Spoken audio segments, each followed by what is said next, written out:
ஒரு பக்கம் நம்ம நினைக்கணும், எல்லாம் புதிதாய் வந்திருக்கலாம், பழைய ஆட்களும் இருக்கலாம். ஆண்டவர் அவருடைய ஆயத்தப்படுத்தி கொண்டிருக்கிறார். சத்தமா சொல்லுங்களேன். ஆனால் அதில் நம்ம குறை சொல்வதற்கல்ல. நான் ஏன் இவைகளை சொல்லுகிறேன்? அப்போ ஆலயத்தில் பெரிய ஆலயமாக இருக்கலாம், பெரிய காரியங்கள் நமக்கு. இன்னைக்கு நான் பாட்டு காலையில் பாட்டு போட்டிருக்கும் போது, நேற்று இந்த மைக் செட்டெல்லாம் செட் பண்ணும்போது நினைச்சேன், ஆண்டவர் சித்தமான இனி ஒரு 3 வருஷத்தில் நமக்கு உள்ளே இருக்க சத்தம் வெளியே போகாத அளவு கர்த்தர் நமக்கு ஆலயத்தில் ஒரு மாற்றத்தை தரப்போறாரு. சத்தமா சொல்லுங்க. அதுக்குள்ள காரியங்கள் ஆயத்தமாயிட்டு இருக்கு. சீக்கிரத்தில் ஒரு 3 வருஷம் இல்லைன்னா 3.5 வருஷத்துக்குள்ள உள்ள இருக்க சத்தம் வெளியே கேட்காது. அந்த அளவுக்கு நம்ம சீக்கிரத்தில் நம்ம ஆலயத்தில் போன வாரம் பாஸ்டர் சந்திச்சேன். என்னோட பேசிட்டு சிரிச்சுட்டே சொல்லாரு, பிரதர் சீக்கிரம் உங்க ஆலயம் இடிச்சு பெருசாக்க ஆண்டவர் செய்வார், எனக்கு தெரியுது. நான் தர ஆமா பாஸ்டர், நீங்க கொஞ்சம் ரூபாதர் அங்க சேரமங்கலத்து இங்க இருந்து ஒன்று வாங்க, அங்க நிறைய தருவாங்க பிரதர். அப்படி சரி பாஸ்டர், சந்தோஷம். இதை சொல்லுங்க. ஆண்டவர் ஆலயம் என்பது, ஆண்டவர் சொல்றார் எல்லா திரளான ஜனங்கள் வரலாம் போகலாம், ஆனா ஆண்டவர் சொல்லுகிறார் எங்க அவர் வீற்றிருப்பாராம்? பரிசுத்தமுள்ள ஆலயத்தில் கர்த்தர் வீற்றிருக்கிறார். சத்தமா சொல்லுங்க, பரிசுத்தமுள்ள ஆலயத்தில். அப்ப பரிசுத்தமுள்ள ஆலயம் என்பது எது? தேவனை ஆராதிக்கிற தேவனுடைய பிள்ளைகளை ஆண்டவர் விரும்புகிற பரிசுத்தம் என்ன? ஒருத்தருக்கு ஒருத்தர் மனசுக்குள்ள பகையும், ஒருத்தருக்கு ஒருத்தர் மனசுக்குள்ள கசப்பும், ஒருத்தருக்கு ஒருவர் சண்டையும் போட்டுக்கிட்டு நம்ம கூடுகிற இடம் பரிசுத்தமா இருக்காது. ஆண்டவர் சொல்கிறார் என் நாமத்தினால 2-3 பேர் ஒருமனப்பட்டவர்களால் எங்கே கூடுகிறீங்களோ அங்கே அவர்கள் நடுவில் நான் இருக்கிறேன். ஒரு மனம் இருக்கிற இடம் பரிசுத்தம். என்னைக்குமே புரிஞ்சுக்கிடுங்க. எனக்கு காலம் முடிந்தாலும் சரி, நம்முடைய தலைமுறைகளில் நான் சொல்லுகிறேன், எந்த நாளிலும் ஒரு ஆலயத்துக்குள்ள 2 டீம் ஒரு நாள் ஆகாதபடி கர்த்தர் நம்முடைய ஊழியங்களை நடத்துவார். கரங்களை தட்டி ஒரு ஆலயத்துக்குள்ள ஒரு நாளும் விட்டு நான் நிறைய சபைகளுக்குள்ள இந்த நாட்கள் ஆண்டவர் ஒரு எழுப்புதலை உருவாக்க 2 கோஷ்டியா இருந்ததெல்லாம் கிருபையினால ஒன்னு சேர கர்த்தர் கிருபை செய்தார். நான் ஏன் இதை சொல்லுகிறேன்? எந்த ஆலயத்துக்குள்ள 2 டீம் உருவாகுதோ, எந்த ஆலயத்துக்குள்ள 2 குழுக்கள் ஒருத்தருக்கு ஒருத்தர் அப்படி எழும்புகிறாங்களோ, அந்த ஆலயத்தில் தேவன் கிரியை செய்ய முடியாது. மாறாக மனுஷருடைய கிரியை தான் வெளிப்படும். இந்த ஆலயத்திலும் தேவ சமூகத்தில் வந்து தேவ ஜனமே, நீங்கள் நானும் எல்லாரும் ஒரு தகப்பனுடைய பிள்ளைகள், ஒரு தாயின் பிள்ளைகள், இயேசுவின் இரத்தத்தினால மீட்கப்பட்டவர்கள் ஆனபடினால ஆண்டவர் நம்மிடத்தில் எதிர்பார்க்கிற ஐக்கியமுள்ள இடத்துல, ஒருமனப்படுகிற இடத்துல, ஆண்டவர் பரிசுத்தமுள்ள ஸ்தலத்தில் கர்த்தர் வீற்றிருக்கிற தேவனாக இருக்கிற. எல்லாரும் கரங்களை தட்டி ஆண்டவரே எங்க வீடுகளுக்குள்ள ஒருமனம் வேணும், எங்க சபைகளுக்குள்ள ஒருமனம் வேணும், எங்க பிரிவினை ஆவிகள் வரக்கூடாது, குழப்பத்தின் ஆவிகள் வரக்கூடாது. ஆண்டவர் கிரியா. இன்னைக்கு நிறைய ஆலயங்கள், ஆவிக்குரிய சபைகள் பாருங்க. சென்னையில் ஒரு பெரிய சபை 3-4 ஆராதனைகள் நடக்கிற, தகப்பனார் இறந்து போனாரு, ஆலயத்தில் கூட இருந்த ஊழியக்காரங்க எல்லாம் உடைச்சு 3-4 ஊழியம். இன்னைக்கு அதுகளும் முடிஞ்சு அந்த பகன், அந்த தகப்பனுடைய மகன் இன்னைக்கு அருமை கிருபையினால் அந்த சபையை நடத்தினேன். ஏன் நான் சொல்லுகிறேன்னா, எந்த ஆலயமா இருந்தாலும் பரிசுத்தமுள்ள ஆலயம் ஏதுன்னா ஐக்கியத்தோடு இருக்கிறது. அது மட்டுமல்ல, ஒருத்தருக்கு ஒருத்தர் இரக்கமுள்ள சபை. ஒருத்தர் கஷ்டப்படுகிறாரா, நம்ம விசுவாசி, பணத்தில் நமக்கு உதவி செய்வதற்கு முடியாட்டாலும் ஆண்டவரே அவருக்கு நீர் நன்மை செய்யணும் ஜெபிக்கிற ஒருத்தர் பார்க்கும்போது இரக்க குணம் உள்ளவர்கள் பாக்கியவான்கள். சத்தமா சொல்லுங்களேன் ஹல்லேலூயா. இரக்க குணம் இன்னும் எத்தனை பேருக்குள்ள இருக்கு? ஒரு காரியம் நடந்தவன அவ செஞ்சதுக்கு இது அனுபவிப்பா, இதுக்கு மேலே அனுபவிப்பா, அவ செய்ததுக்கு இது இல்லை இன்னும் இருக்கு அப்படின்னு. நான் சமீபத்தில் ஒரு வீட்டில் ஒரு எல்லாம் சத்தமா சொல்லுங்களேன் ஹல்லேலூயா, ஒரு கல்யாணம் நடந்தது, நல்ல ஆவிக்குரிய கல்யாணம். நான் அங்கே போயிருந்தேன். நான் கருப்பு பேண்ட்டும் கலர் சட்டையும் போட்டிருந்தேன். நானும் அந்த கல்யாணத்துக்குள்ளே இருந்து பந்தியிலிருந்து சோறு தின்னுட்டு இருக்கேன். அந்த மணமகளுக்கு சொந்தக்காரங்க எல்லாம் உட்காந்துருக்கா, நானும் சோறு தின்னுட்டே இருக்கேன். என்ன இவங்களுக்கு சரியா கிட்ட இருந்த ஆளுகளும் தெரியாது. நாங்கள் குடும்பமாக இருக்கோம். ஒருத்தர் பேசாவ எப்படியும் பாஸ்டர் ஜெபம் பண்ணி எடுத்து ஒரு கல்யாணம் நடந்தாச்சு அப்படின்னு. நான் என்ன இது என்னடா வித்தியாசமாக கிட்ட இருக்க ஆள் பேச சோறு தின்னு எப்படியும் நடந்தாச்சு. இனிதான் இவளுக்கு 7:30 ஸ்டார்ட். அது இது என்னடா வித்தியாசம்? யாருக்கு 7:30 ஸ்டார்ட்டு? பொண்ணுக்கு அம்மைக்கு இனி தான் 7:30 ஸ்டார்ட். அந்த நான் மெதுவாக சாப்பிட்டுட்டு அப்படியே சரி என்ன அப்படி கொஞ்சம் கேட்கலாம் இல்லையா? பரவாயில்ல, இவளுக்கு மாமியார் என்ன பாடுபடுத்துனா இனிதான் இவளுக்கு தொடங்கும் பாரு நீ அப்படின்னு. நான் அந்த ஆக்கில் தான் நினச்சிட்டேன். பாருங்க, சுவாரை தின்னு மணமக்களை வாழ்த்து ஆட்கள் மணமக்களுக்கு அம்மையாக மண்ணள்ளி போட்டுட்டு போகிறாங்க. நான் ஏன் சொல்லுங்க, தேவ ஜனமே இன்னைக்கு நிறைய பேர் இவங்களையும் யாரு நான் அதுக்கப்புறம் தான் பார்க்கேன். இந்த வாழ்த்து நான் வெளியே கிட்டே இருந்து பேசினங்களை விட பார்க்க ஒன்றுமே இல்லை. நல்ல மனம் திறந்த ஆட்கள். நான் அந்த ஆக்கில் தான் நினைச்சேன், பரவாயில்ல நல்ல ஆட்கள். நான் நம்ம இதெல்லாம் படிச்சுக்கிட்டு தான் சிலர் பார்க்கும்போது நமக்கு தெரியும். நல்லாயிரன்னு பார்க்க ஆளும் உண்டு. நான் முந்தா நாள் ஓட்டு போட எங்கள் ஊருக்கு போனேன். ஒருத்தன் ஓடி வந்து என்னை கட்டிப்பிடிச்சிட்டு எனக்கு ஒன்றையும் பார்க்கறதுல சந்தோஷம் தெரியுது. அடுத்து தள்ளுவான், மிந்தி ஒன்றையும் எப்படி பிடிச்சா எனக்கு கைக்குள்ளே நிற்ப, இப்போ நல்ல வீதி அறிவாச்சு, சரி சாப்பாடு போல இருக்குல்ல அப்படின்னு. நான் அந்த என்னை கட்டிப்பிடிக்காமல் இருந்திருந்தா கூட பிரச்சனை இல்லை. அப்போ மனுஷனை பார்த்தல ஒரு நேரம் அன்பா பாராட்டின போல அடுத்த நிமிஷம் இறுக்கி வச்சுட்டு போயிடானே. நான் ஏன் இதை சொல்லுங்க, ஆண்டவர் ஆராதிக்கிற தேவ பிள்ளைகளை ஒருவேளை சில தவறுகளை செய்து அந்த குடும்பத்தில் சில பிரச்சனை வரும்போது நீங்களும் நான் அதை பார்த்து சந்தோஷப்படுகிறது சபை அல்ல.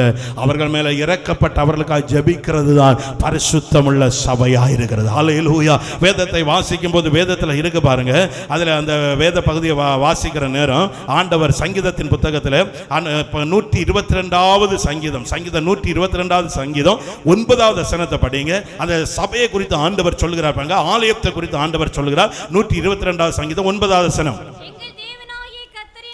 எங்கள் தேவனாகிய கர்த்தரின் ஆலயத்தின் நிமித்தம் உனக்கு நன்மை உண்டாக நான் தேடுவேன். சத்தமா சொல்லுங்க ஹல்லேலூயா. அப்ப நீங்க பார்த்துக்கிடுங்க, ஆலயம் என்பது எப்படி, ஜனங்கள் என்பது எப்படி, அந்த ஆலயம் பரிசுத்தமான ஆலயம். எங்க சங்கீதக்காரன் சொல்லுகிறார், என் தேவனாகிய கர்த்தருடைய நாமத்தினாலே அவருடைய ஆலயத்தில் வந்து உனக்கு நன்மை உண்டாக நான் தேடுவேன். கரங்களை தட்டி எல்லாரும் சொல்லுங்களேன், ஒருவருக்கு ஒருவர் நன்மை உண்டாக ஜெபிக்கிற இடம் தான் கர்த்தருடைய ஆலயம். ஆண்டவரே எனக்கு இவன் இன்னதை செய்து போட்டான் நாசம் ஆக்கிறோம் அப்படி ஜெபிப்பது கர்த்தருடைய ஆலயம் அல்ல. ஒருத்தருக்கு ஒருத்தர் நன்மை உண்டாக ஜெபிப்பது தான் கர்த்தருடைய ஆலயம். தேவனை ஆராதிக்க வந்துற தேவ ஜனமே, நம்ம முந்தா நாள் ஜெபித்தோம். ஆந்திரா பகுதியில் ஒரு ரோமன் கேத்தலிக் ஒரு பெரிய ஒரு ஸ்கூல் நடந்து, அந்த ஸ்கூலுக்குள்ள திடீர்னு போயிட்டு தெலுங்கானாவில் பெரிய கலவரம் உண்டாயிட்டு. நமக்கு அவங்களை யாருன்னு தெரியாது, ரோமன் கேத்தலிக் ஃபாதரை யாருன்னு தெரியாது. நியூஸ்ல பார்த்தோம். நம்ம இந்த இடத்துல ஜெபித்த ஆண்டவரை அங்க கிரியை செய்யணும், அங்க ஒரு சமாதானத்தை கட்டளை. ஏன்? அந்த தேவனுடைய நாமத்தால் அவருடைய ஆலயத்தில் ஒருவருக்கு ஒரு நன்மை உண்டாக சமாதானம் உண்டாக ஜெபிக்கப்படுகிற இடம் தான் கர்த்தருடைய ஆலயம். ஏன்னா எத்தனை பேர் மருத்துவமனைகள் இருக்கிறாங்க, யார் அவர்களுக்காக நம்ம ஜெபிக்கணும். ஏன் ஜெபிக்கிறோம்? கர்த்தருடைய ஆலயம் நன்மை உண்டாகக்கூடிய இடம். அப்ப கர்த்தருடைய ஆலயம் பரிசுத்தமான ஆலயமா இருக்கணும்னா நீங்க வருகிற ஆலயத்தில் மற்றவர்களுக்காக ஜெபிக்கப்படுகிற ஆலயமா இருக்கணும். நீங்க வருகிற ஆலயம் நம்ம சுயநலமா எனக்கு நன்மை, எனக்கு குடும்பம், எனக்கு ஆசீர்வாதம் அப்படி இல்ல. தேவ சமூகத்தில் இன்றைக்கு நான் சொல்லுகிறேன், இன்று வரையில் நம்முடைய இந்த சபை இந்த ஊழியத்தை கர்த்தர் நடத்த காரணம் என்ன தெரியுமா?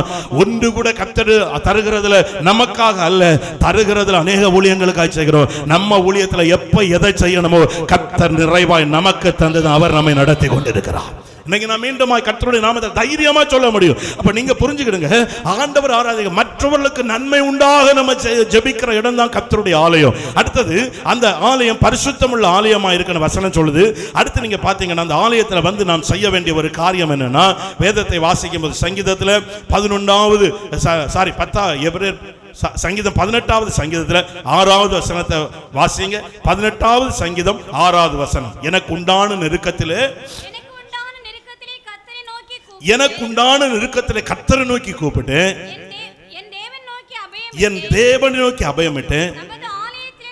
நன்றாய் கவனித்துக் கொள்ளுங்க, தமது ஆலயத்திலிருந்து என் சத்தத்தை கேட்டார், என் கூப்பிடுதல் அவர் சந்நிதியில போய் அவர் செவிகளிலே ஏறி. எல்லாரும் சொல்லுங்க ஹல்லேலூயா. இங்க வேதம் சொல்ல, எனக்கு உண்டான நெருக்கத்துல கர்த்தரை நோக்கி கூப்பிட்டேன். அடுத்தது கர்த்தருடைய ஆலயத்துல நம்ம வரும்போது இங்க அவர் சொல்லுவார் பாருங்க, எனக்கு உண்டான நெருக்கத்துல. இன்னைக்கு நிறைய பேர் நமக்கு வாழ்க்கையில நெருக்கம் வரும்போது ஆண்டவருக்கு ஆலயத்துக்கு வர மாட்டோம். நல்ல சந்தோஷமா நல்லது நடக்கும்போது ஆலயத்துக்கு வருவோம், நெருக்கம் நடக்கும்போது ஆலயத்தில் நம்ம நெருக்கத்தில் வருவதில்லை. இன்றைக்கு ஆண்டவரை கேட்கிற இந்த வார்த்தை கேட்கிற தேவ ஜனமே, உங்களுக்கு நான் சொல்லுகிறேன், சங்கீதக்காரன் என் நெருக்கத்தில் கர்த்தரை நோக்கி கூப்பிட்டு. அப்ப ஆலயத்தில் வருகிற ஆலயத்திலிருந்து நன்மைகளை நீங்க பெற்றுக்கொள்ளணும்னா உங்கள் நெருக்கம் நிறைந்த நேரத்தில் ஆலயத்தில் வந்து கர்த்தரை நோக்கி கூப்பிட. சத்தமா சொல்லுங்க ஹல்லேலூயா. ஆனா நிறைய பேர் நெருக்கத்தின் நடுவில் ஆலயத்துக்கு வருவோம், ஆனா அந்த ஆலயத்துக்கு வருவது பிரயோஜனமா இருக்குன்னா சங்கீதக்காரன் சொல்லுங்க, என் நெருக்கத்தில் ஆண்டவருக்கு சமூகத்தில் வந்து அவரை நோக்கி நான் கூப்பிட்டேன். எத்தனை பேர் உங்க வாழ்க்கையில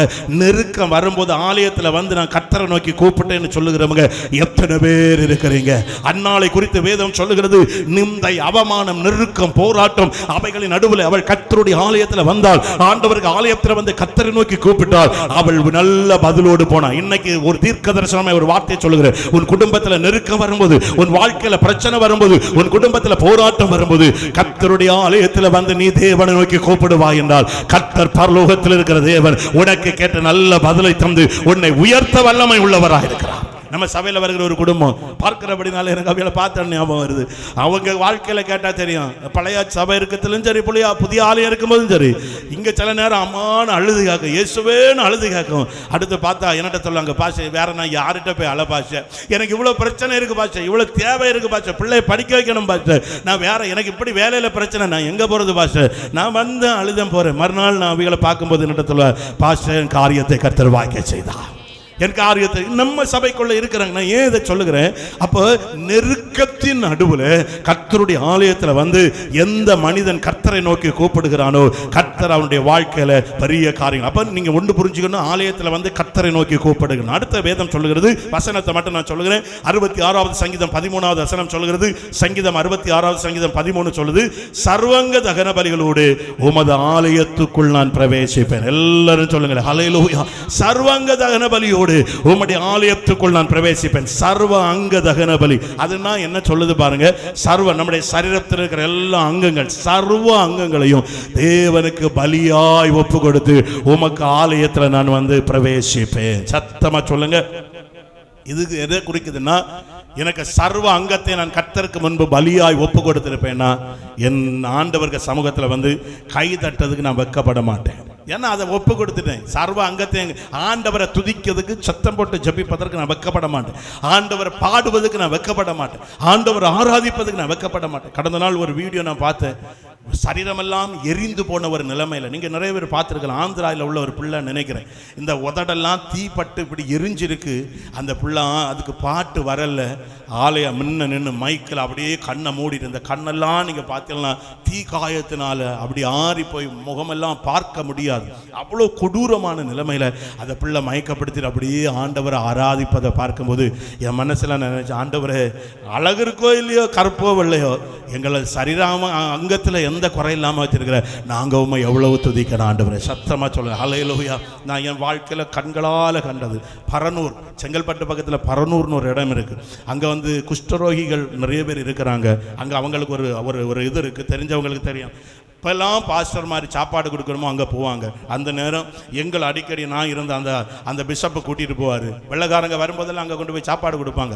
நான் போகும்போது ஒரு நாள் ஒரு காரியத்தை பார்த்தேன். பிரியாணி, எல்லாருக்கும் சாப்பாடு முடிஞ்சோம், பிரியாணி, பெட்ஷீட்டு அதெல்லாம் கொடுப்பாங்க. அந்த இடத்துல ஒரு நாள் பார்க்கும்போது உண்மையிலே சொல்லுகிறேன், இயேசு நல்லவர், இயேசு நல்லவர், அப்படி ஒரு பாட்டு. அந்த பாட்டு அப்படின்னா அங்கே மைக் இதெல்லாம் யூஸ் பண்ணக்கூடாது, சும்மா நின்று கைதட்டி பாட்டு பாடணும். முதல் பாட்டு பாடி முடித்த பிறகு அங்கே இருக்கவங்கள்ட்ட ஒரு ஆள், யாராவது ஒரு ஆள் பாட்டு பாடுங்கன்னு சொன்னப்போ அந்த இந்த கைகளில் சரியான விரல் இல்லை, கைகளெல்லாம் அப்படி இருக்கு. ஒருத்தர் கையை தூக்கார், நான் பாடட்டா, உடனே வாருங்க பாடுங்க. உண்மையிலே சொல்லுகிறேன், முன்ன வந்து அவ்வளவு குஷ்டரோகம் நோய் பலவீனம் உள்ளவங்க இருக்கிறாங்க. முன்ன வந்து கையை தட்டி இயேசு நல்லவர், இயேசு நல்லவர் என்றென்றும் அந்த பாட்டை பாடுவார். நான் அப்படி பார்த்துக்கிட்டே இருக்கேன். உண்மையிலே இந்த கைகளிலிருந்து ரத்தம் வருது, ஆனாலும் அவர் கையை